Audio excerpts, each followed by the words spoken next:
teman-teman, selamat bergabung di channel saya.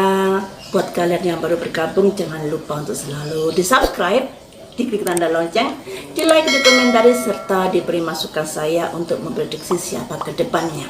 Hari ini saya akan memprediksi berita yang sedang viral, yaitu perseteruan Uya Kuya dengan Dennis Cadel. Dimana mereka ini rame di media sosial. Saya baca-baca awalnya ya, Dennis ini marah dikarenakan dia sudah endorse anaknya Uya Kuya untuk mempromosikan usaha bunganya. Namun kenyataannya, katanya Dennis, anaknya Uya Kuya ini malah mempromosikan bunga yang lainnya. Jadi mestinya menurut Dennis ini, anaknya Uya ini harusnya mempromosikan bunganya saja, tidak usaha orang lain, karena dia sudah mengendorse ya, seperti itu. Tapi kayaknya mengada-ngada kalau saya lihat ya guys. Tapi nggak apa-apa lah, kita prediksi bagaimanakah sih sebenarnya pertengkaran mereka berdua ini, karena di publik sudah menyeruak kalau mereka ini hanya settingan belaka. Ataukah memang beneran ada masalah? Mari kita kuak di sini ya guys. Kita cari jawabannya di sini. Saya pojok dulu. Semoga bisa memuaskan kalian jawabannya dan tidak ada tanya dalam pikiran kalian apa ini settingan atau tidak. Settingan enggak, settingan enggak, settingan dong. Seperti itu ya. Saya ambil 5 kartu dulu. Ada simbol koin di sini, awal dari sebuah usaha yang ada hubungannya dengan keuangan, dengan materi, dengan cuan, keluar. Kemudian kartu yang kedua, bergerak cepat, perubahan cepat.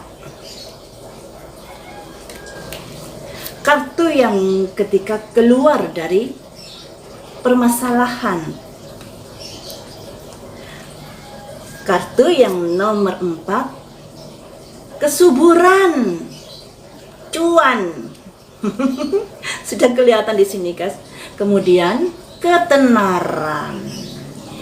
Ini guys, motifnya di sini sudah terjawab. Makanya nggak ada salahnya kalau kalian berasumsi settingan. Nggak ada salahnya kalau kalian berasumsi settingan, dan itu memang pinter kalian.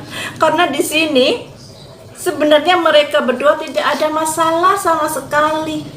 Yang ada, apa yang sudah mereka lakukan itu ada hubungannya dengan keuntungan, cuan, mengawali sebuah pekerjaan yang ada hubungannya dengan keuntungan. Jadi mereka ini semacam ada ya kerjasama. Karena di sini gerak cepat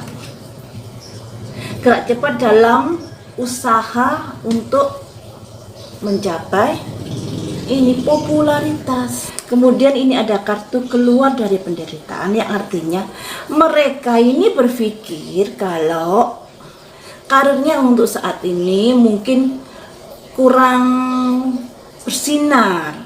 Anggapan mereka itu seperti itu. Jadi mereka ingin namanya ke atas kembali seperti dulu-dulu, sehingga dicarilah cara untuk mendongkrak secara cepat popularitasnya itu yang dilambangkan ini. Gerak cepat untuk mendongkrak dari permasalahan yang ada, yang bisa menghasilkan keuangan dan popularitas yang singkat. Ini ya. Jadi kalau di sini tuh tidak ada permasalahan antara Dennis dan Uya Kuya. Yang ada malah gerak cepat dan popularitas dan kesuburan serta koin mengawali sebuah kerjasama yang ada hubungannya dengan keberuntungan mereka berdua. Bergerak cepat. Jadi mereka beranggapan dengan cara itulah mereka bisa menaikkan popularitasnya kembali secara cepat. Ini ya yang dilambangkan secara cepat, dan akhirnya ya nama mereka berdua terangkat dikarenakan peristiwa-peristiwa yang mereka ciptakan sendiri. Seperti itu ya. Jadi bisa dikatakan ya settingan. Makanya saya bilang tadi settingan, nggak settingan, ya settingan dong. Karena sudah kelihatan loh ya, dari alur ceritanya ini sudah kelihatan. Kalau ada permasalahan nggak sampai sebegitunya lah, nggak sampai seperti itulah. Kirim bunga segala dan lain sebagainya, semuanya dibikin konten. Kalau permasalahan pasti nggak seperti itu. Jadi di sini ada settingan yang memang mereka lakukan, mengawali sebuah kerjasama yang ada hubungannya dengan koin, keuangan. Kemudian mereka menentukan caranya seperti ini agar lebih cepat mendongkrak popularitasnya kembali ya, karena mereka berpikir kalau saat ini popularitasnya agak redup ini ya. Jadi untuk mendongkrak namanya kembali ke permukaan, ke media sosial, dipakailah cara ini. Apalagi di sini ada kesuburan. Kesuburan itu ada hubungannya dengan rezeki dan popularitas, guys. Nah, jadi sudah terjawab di sini kalau mereka berdua ini hanya settingan belaka. Makanya kita sebagai netizen harus pandai-pandai, harus jeli, jangan gampang terbawa arus sebuah cerita di YouTube. Ya. Lebih baik kalian kalau melihat di YouTube ikut tuh, anggap aja sebagai hiburan, tidak lebih dari itu. Sehingga emosi kalian tidak terpancing ikut-ikut menghujat, ikut-ikut mengompori dan lain sebagainya. Padahal kenyataannya tidak ada pertengkaran di antara mereka. Tidak ada pertengkaran. Ada kerjasama yang ada hubungannya dengan meningkatkan popularitas dan cuan, keberuntungan, masalah materi. Seperti itulah ya guys.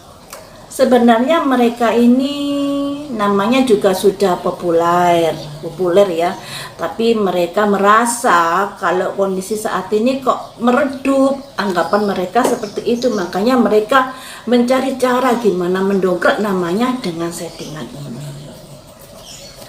Ya, sudah terjawab. Semoga menghibur kalian.